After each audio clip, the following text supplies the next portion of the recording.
स्वागत है तुम्हारा लुकिज्म के एक और नए वीडियो में। इसमें हम करने वाले हैं लुकिज्म चैप्टर 586 को लेके प्रिडिक्शन। उससे पहले मैं तुम्हें चैप्टर 585 का थोड़ा सा रिकैप दे देता हूँ। तो 585 में जैक और ओजी डेनियल जोहान को रिक्रूट करने आए थे, बट उसको इतना खुश देखकर वो लोग उसे रिक्रूट नहीं कर पाए। लेकिन जोहान शोंग भी समझ गया था कि ये लोग यहाँ पे क्यों आए थे, क्योंकि कुछ दिन पहले जोहान को रिक्रूट करने के लिए कीटे गेम की तरफ से 2 लौंडे आए थे, बट जोहान ने उसको वन शॉट कर दिया था। इसके बाद सीन शिफ्ट होता है बिग डेनियल की तरफ, जहाँ पे अपना बिग डेनियल वास्को के साथ ट्रेनिंग कर रहा होता है अपने पाथ की, बट फेल ही हो रहा होता है हर बार। देन उसके बाद सीन शिफ्ट होता है अपने वर्कर्स पे, जहां हम यूजिन और उसके एफिलिएट्स के 4 नए प्रेसिडेंट्स को देखते हैं, जिसमें से 4th एफिलिएट का प्रेसिडेंट है जिन जैंग, जो कि ऑल द टाइम यही सोच रहा होता है कि यूजिन काफी वीक हो चुका है, उसको बैक स्टेप कब करूं। 3rd एफिलिएट का प्रेसिडेंट है देरिस होंग, 2nd एफिलिएट की प्रेसिडेंट है मित्सुकी सोमा, 1st एफिलिएट का प्रेसिडेंट है मिनयोंग पार। 1st एफिलिएट का प्रेसिडेंट मेरे को थोड़ा सा सस्पिशियस लग रहा है, क्योंकि ये कुछ ज्यादा ही डरा हुआ है भाई। मेरे को लगता है ये कुछ बड़ा सा कर जाएगा। इसके बाद सीन शिफ्ट होता है जामी की तरफ, और वहां पे हॉस्टल भी होती है, जहाँ पे अपनी जामी एक लड़की के साथ खेल रही होती है और थोड़ी देर में उसकी उससे लड़ाई हो जाती है, तो वो उस लड़की को पेल ही देती है।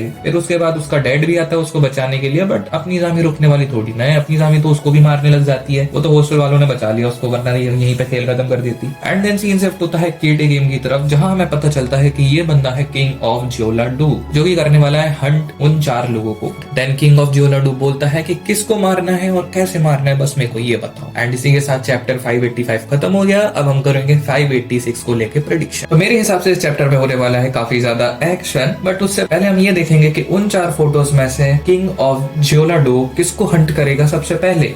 देखो भाई, मेरे को 4 फोटोज में से 3 लोग तो समझ में आ गए कि ये 3 लोग कौन है, बट मेरे को 4th फोटो में समझ में नहीं आ रहा है कौन है। उसकी सिर्फ एक टांग दिख रही है भाई। मेरे को पहली नजर में लगा कि ये अली जैद है। तुमको क्या लगता है वो तुम बता देना कमेंट में। मेरे हिसाब से इनकी भी 3 पॉसिबिलिटीज निकल के आती है कि ये बंदा किसको हंट करेगा सबसे पहले।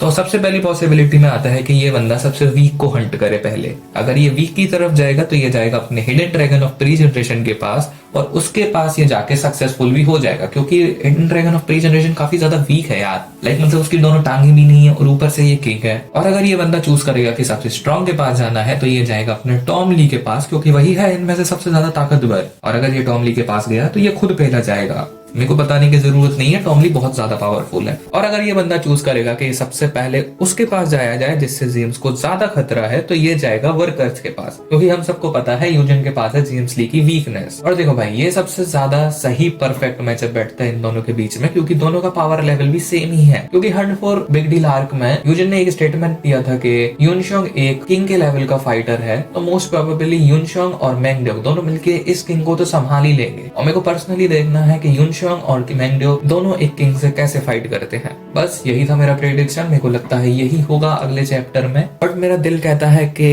इस बंदे को हराएगा अपना एली जैंग, और इसकी बच्ची को भी संभाल लेगा फिर फ्यूचर के लिए। ताकि ये ना और ये दोनों मिलकर करेंगे राज, दी स्ट्रॉन्गेस्ट। मेरे को लग रहा है भाई एली जैंग का ग्लो अप होगा। तुमको क्या लगता है तुम कमेंट में बता देना। मिलते हैं अगले वीडियो में।